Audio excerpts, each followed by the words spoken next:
Hello everyone and welcome to another incredible game from round 7 of this year's FIDE Grand Swiss. I know I say that for every game, but all of the games from round 7 were incredible, this one being no exception. It is Arjun Erigaisi versus Matthias Bluebaum. Suffice to say, both of them undefeated going into round 7. It's a crazy game and features a most unusual blunder. So let's check it out. Arjun with white opens with pawn to c4. He starts it off with an English. We have e6, pawn to g3, and d5. We have bishop to g2, knight to f6, and now pawn to d4, transposing into the closed Catalan. Bishop to e7, we have knight f3, castles kingside, and castles kingside, and d captures on c4. So this is all very standard stuff. And some play queen c2, some go queen a4 with the idea of capturing back on c4. Some go knight e5 right away to capture the pawn this way, opens up the bishop. In the game, queen to c2 by Arjun, and Matthias now goes pawn to c6. And this is maybe the fourth most popular continuation.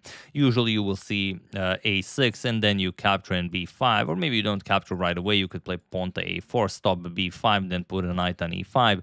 So again, this has been seen thousands and thousands of times. But here we have pawn to c6, mixing it up a little bit. Queen captures, and now pawn to b5. And again, almost everyone plays queen back to c2, but Arjun said, all right, you've prepared something, let's avoid the main line. Goes queen to d3, we have knight bd7, and now bishop to e3. Okay, a pretty unusual square for the bishop, but if it gets the job done, later on you can figure out where is the actual square for the bishop. And again, a5 seems like an automatic, maybe even pawn to b4, but just knight to d5, challenging the bishop on e3. And this is the first moment where Arjun actually spends some time. He plays bishop back to d2, spending some 7 minutes on this, not allowing the capture, controlling the knight, and also now you have to worry about moves like pawn to e4. Although at the moment, not really a move you want to play, you have to be mindful of it. And it is now, as of move 11, that we have a completely new game. So, okay, we have bishop to b7. Again, if you go to b4, also the knight on d2 will capture, so you don't have to worry about that. You could also play pawn to b4, but Matthias just goes bishop to b7. We have knight to c3, and now pawn to b4. And again, you could trade, but Arjun keeps material on the board. He goes knight e4, queen to b6, and now, again, what do you do here? The reason for Arjun's next move is that he's worried about bishop to a6, attacking the queen and that pawn on e2, which is undefended. You could play rook fc1, but then bishop a6 attacks the queen, and you have to go after the c6 pawn and basically trade your e2 pawn for the c6 pawn. Captures, black would go back, and then I guess you trade here. You have a doubled b pawn, but you have the semi-open a file, and it really does seem like white ran into some sort of preparation. So just queen back to c2, avoiding bishop to a6 altogether. We have pawn to c5 by Matthias, and now knight f to g5, threatening some nasty discoveries, perhaps. Like if you go rook ac8, okay, you can go knight d6, attack the rook, threaten checkmate. And but even with this, it's not that big of a deal. Bishop captures, knight captures on c8, rook captures. You can play bishop captures on g5, and now c captures on d4, and black does get quite a lot of play for the sacrificed exchange. But Matthias says, I want none of this, just pawn to g6. Now this will never be a problem. D captures on c5, we have knight captures on c5, knight captures, queen captures, offering a queen trade, and here Arjun could just trade. Captures, rook ac1, and the game continues, no problems there. But he does have the white pieces. It's round 7, and you know what the ultimate prize is, a spot in the candidates. Everyone plays to win. So of course you keep as much material on the board as possible. Queen b3, we have rook a to c8, and now rook a to c1. Okay, you have to move the queen b5, putting pressure on that e2 pawn, and Arjun trades on c8. We have captures, and now queen f3, defending the e2 pawn, and also saying if the knight moves, you're going to lose that bishop on b7. And let's not forget queen captures on f7 being a threat. You're getting checkmated if you don't deal with that. So, of course, Matthias goes back, queen to e8. I know some of you were thinking that's the blunder I talked about in the beginning of the video. No, it's not. Queen e4, and now rook to c7. Now the bishop is defended, and the knight definitely is threatening some discoveries. So queen h4, threatening queen captures on h7, and you cannot play h6 as the square is not under black's control. So pawn to h5 by Matthias, and now comes queen to d4, beautifully centralizing the queen. But there was this possibility of g4. We have to mention it. And then if knight f6, you can just trade on b7, you capture on h5, let's say knight captures, and then you go queen c4, and you have a very, very nice position with, yes, your king is open a little bit, but those light squares, or rather dark squares, seem somewhat weak. You do have a dark square bishop, so maybe it can be exploited. But okay, after queen d4, we have queen to d8, rook to d7 would have been better, but okay, and now pawn to h4. Here, instead of pawn to h4, Arjun should really just go knight e4. And the reason for that is that now after rook to d7, you can counter with bishop to h6 with the threat of checkmate. And after knight f6 blocking that and attacking the queen, you can trade. Captures, captures, and now you capture on b4, you defend on b2, bishop captures on g2, king captures, something like pawn to g5, you try to trade to trap the bishop, but then queen e4, you stop king h7, and if rook to d4, you can just play queen f3. And really, now you're attacking h5, if g4, then the bishop can also come out, so it's a nice playable position, and you can do this. But pawn to h4 was played, and now Matthias goes rook to d7. And now you really have to worry about some of the discoveries. And you should, and especially since there's an undefended bishop on d2, you should just move it to c1 or even to f4. This is perfectly fine. But Arjun decided to grab a pawn. And he played queen captures on a7. And this just doesn't work. The reason why it doesn't work is not, so clearly evident. What would you play here? Feel free to pause the video and try to find the winning idea for for Matthias, while I give you a couple of seconds.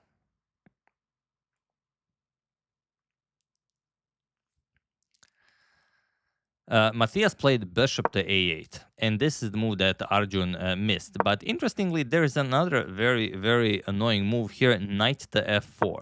And the reason for this is that it seems like, what is this even doing? Yes, you're attacking the bishop on d2, but after bishop captures and the bishop captures on g2, attacking the white queen, I'm sure you can see the problem. The queen, where do you move the queen? Let's say you go queen back to e3, you lose the rook on f1. King captures, and all of a sudden rook to d1 check, and black has a completely winning position. There's not much you can do here. Rook b1, the queen is coming to d1, and this is game over. So there's more than one way to win this.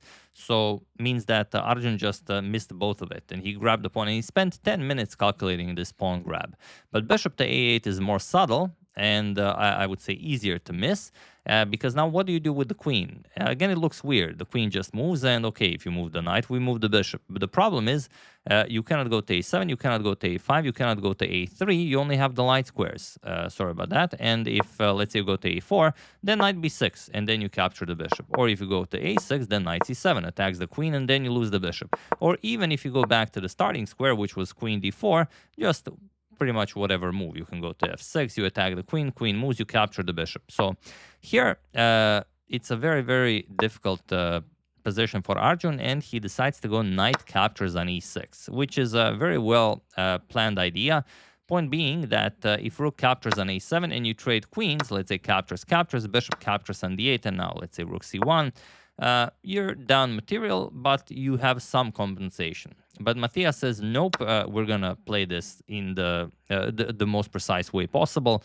He plays f captures on e6, and now queen to a4. Again, very odd. What is Arjun doing here? Well, I'll show you what he's doing. We have knight b6 attacking the queen, and now you're going to lose another piece, but Arjun prepared queen to c2. And now you see the idea behind Arjun's knight captures on e6. Now, if rook captures on d2, look at this. Queen captures on g6 check, and now after king to f8, believe it or not, Arjun does have a draw here. Even if you, let's say, capture, knight captures, you start harassing the king, queen h6 check. If you go back, then queen g6, so you have to go to e8.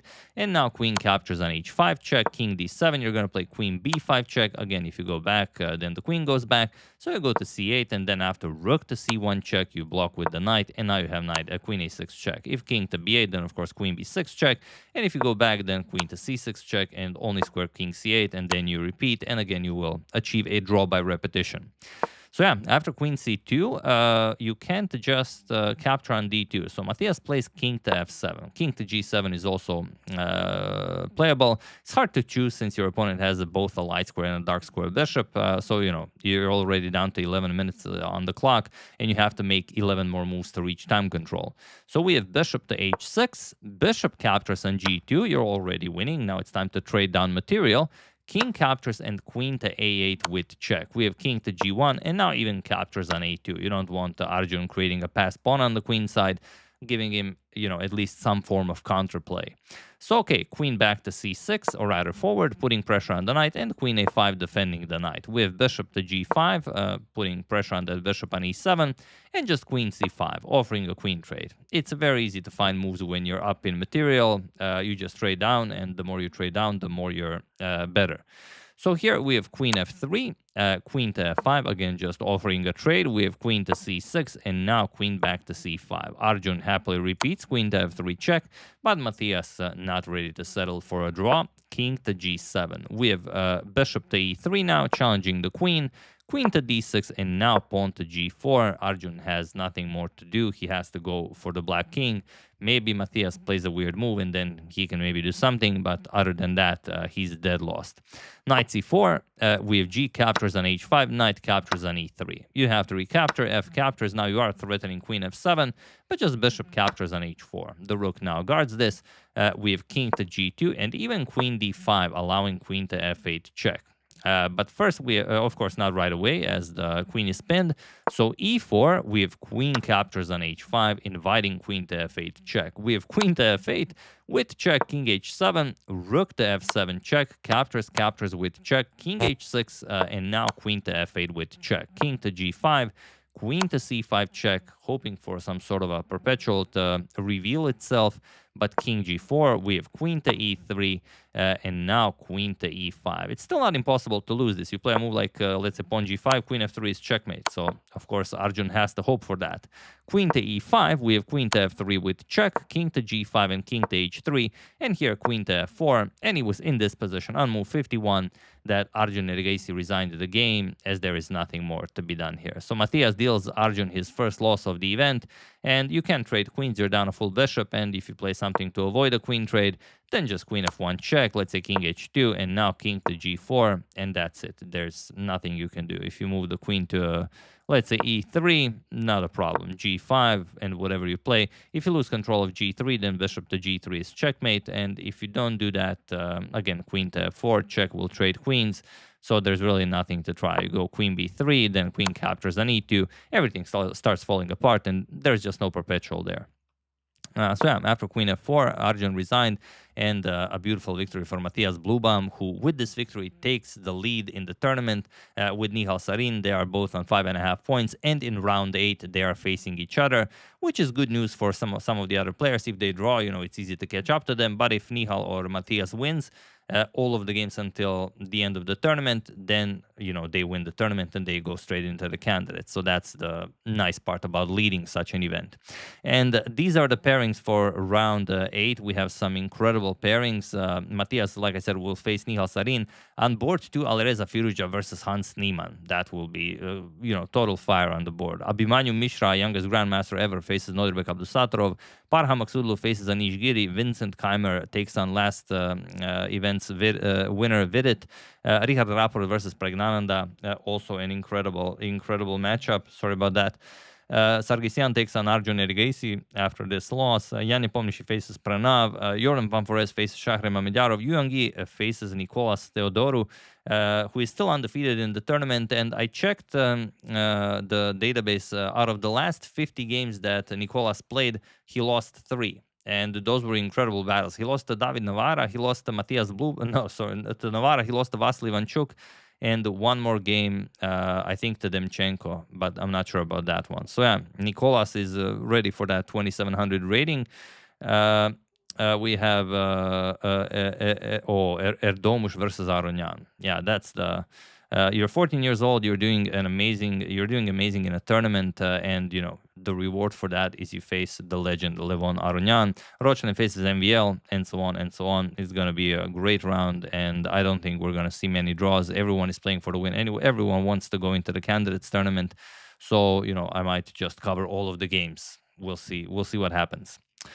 So yeah, that's the game. Hope you guys enjoyed it. Big congratulations to Matthias Bluebaum, still undefeated, taking down Arjun. Absolutely incredible. I would like to thank Christian Fisher, Carmen Polifronio, Austin Wheeler, Ali Orukoglu, and Joseph McCardle for your contribution to my channel. Thank you a lot. I really appreciate it. As usual, you can check 2 of my previous videos here. Thank you all for watching, and I will see you soon, continuing to check up on your wonderful suggestions and whatever else happens in the chess world. So thank you all. I will see you soon, and have an excellent rest of your day. And I almost forgot, on board 57, we have world champion Gukesh faces Divya Deshmukh, who she even has half a point more than Gukesh. So, anything is possible. Divya has an opportunity to become the first woman ever to beat a reigning world champion in classical chess. We'll see what happens in that one. See you soon.